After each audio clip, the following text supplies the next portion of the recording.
Friends आज हम समझेंगे बेसिकली हमारे पास मीन मीडियन मॉड होता क्या है। तो हमारे पास यहाँ डेटा गिवन है और मैंने मेंशन किया है मीन, और मीन के ब्रैकेट में क्या लिखा हुआ है एवरेज, क्योंकि याद रखिएगा मीन और एवरेज दोनों एक ही होते हैं। अब उन्होंने कहा सर बेसिकली मीन या एवरेज का काम क्या होता है। तो देखें स्टूडेंट्स, मिसाल दूं मैं आपको। अब अगर आप क्रिकेट देख रहे हैं तो आप कैसे डिसाइड करेंगे कि कौन सा प्लेयर अच्छा है और कौन सा प्लेयर बुरा। आप उनका क्या देखेंगे, बैटिंग एवरेज देखेंगे। ठीक है, बैटिंग एवरेज देख के आपको क्या डिसाइड करना पड़ेगा। आप देखेंगे हाँ भाई अगर एवरेज अच्छा है तो बैट्समैन अच्छा है, और एवरेज अच्छा नहीं है इसका मतलब वो ज़्यादा बैट्समैन अच्छा नहीं है। इसी तरह मेरे पास चलें, सपोज कर लीजिए भाई स्टूडेंट है, उसके 10 में से मुस्तकिल जो एवरेज आ रहा है टेस्ट मार्क्स वो क्या आ रहा है 4.5। तो आप क्या कह देंगे, वो थोड़ा सा वीक है।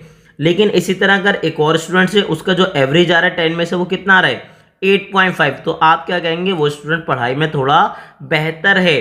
ठीक है, इसी तरह कोई गाड़ी है, अब आप गाड़ी का क्या देखते हैं एवरेज, कि भाई कितने लीटर में कितने किलोमीटर चलती है। आप पर किलोमीटर चेक तो नहीं करते ना, लेकिन आपने जैसी एवरेज पूछा आपने पूरा डेटा क्या समझ लिया कि भाई हाँ भाई अगर मुझे इतनी दूर जाना है तो मुझे इतना किलोमीटर चाहिए होगा। ठीक है, अब देखते हैं बेसिकली मीन फाइंड कैसे करते हैं। तो मीन के लिए आपके फॉर्मूला क्या होता है, मीन को रिप्रेजेंट करते हैं एक्स बार से। ठीक है, अब एक्स बार से रिप्रेजेंट करते हैं, इसका फॉर्मूला क्या होता है, समीशन एक्स अपॉन एन। ठीक है, अच्छा याद रखिएगा अच्छा समीशन एक्स का मतलब क्या होता है, समीशन एक्स का मतलब होता है सम ऑफ ऑब्जर्वेशन। जितनी भी आपके पास ऑब्जर्वेशन है उसका आप क्या कर दीजिए, सम कर दीजिए। और एन का मतलब क्या होगा, एन का मतलब होगा जो यहाँ पे एन है इसका मतलब होता है नंबर ऑफ ऑब्जर्वेशन। तो हमारे स्टूडेंट ने कहा सर ये फॉर्मूला तो बेसिकली किसका था, एवरेज का था। तो भाई हमने भी तो यही कहा है कि एवरेज और मीन आपस में क्या होते हैं, सेम।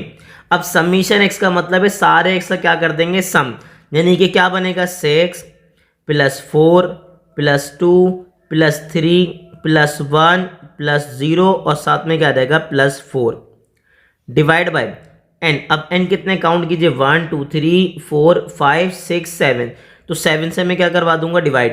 अब हमने क्या किया, अपना कैलकुलेटर ओपन किया, तो हमारे पास कैलकुलेटर में हमने क्या मेंशन किया 6 + 4 + 2 + 3 + 1 + 0 और +4। तो हमारे पास बेसिकली आया क्या, हमारे पास आ गया भाई 20। ठीक है, डिवाइड बाय क्या हो गया, डिवाइड बाय गया 7।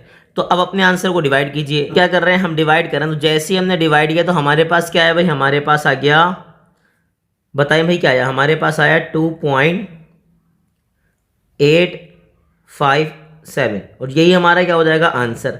तो कितना आसान था, बेहद आसान था। अब हमने क्या किया, हमने कहा सर ऐसे क्या आ गया, मीन आ गया। ठीक है, मीन आ गया यानी कि एवरेज आ गया, लेकिन दूसरी चीज़ हमें क्या पढ़नी थी, हमें पढ़नी थी मीडियन। अब हमने कहा सर मीडियन, मीडियन बेसिकली होती क्या वैल्यू है। मीडियन याद रखिएगा ये बेसिकली होती है आपके पास मिडिल वैल्यू ऑफ डेटा, याद रखिएगा डेटा की जो मिडिल वैल्यू होती है अब उसे क्या कहते हैं, मीडियन। क्या कहते हैं, मीडियन। लेकिन याद रखिएगा मीडियन के लिए सबसे पहले आपको डेटा को क्या करना पड़ता है, अरेंज।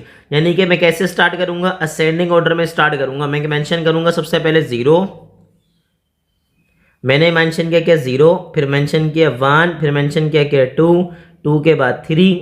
ठीक है, अच्छा उसके बाद मेरे पास क्या है, हाँ भाई 4 कितने टाइम्स है, 2 टाइम्स, तो मैंने मेंशन किया 4 और 4 और लास्ट में क्या आ गया भाई 6। अब इसमें देख के बताइए बेसिकली आपके पास मिडिल वैल्यू क्या है। तो उन्होंने कहा सर मिडिल वैल्यू मेरे पास क्या है 3। अगर आप नोटिस करें तो 3 बेसिकली क्या है, मिडिल वैल्यू। तो आपके पास अगर 3 मिडिल वैल्यू है तो मेरे पास क्या बन जाएगा, मीडियन। उन्होंने कहा जो मिडिल वैल्यू होगी वो मेरे पास क्या हो जाएगी 3, और यही क्या हो जाएगी मीडियन। तो देखें ये भी कितना आसान था। अब क्या बचा मेरे पास, अब बचा मेरे पास मॉड। क्या बचा भाई, मॉड बचा। अब मॉड क्या होता है, मॉड के लिए मैं समझा दूं आपको। मॉड बेसिकली आपके पास होती है most repeated value of data, most repeated value of data. Data की सबसे ज़्यादा रिपीटेड वैल्यू जो है वो बेसिकली क्या होती है, मॉड।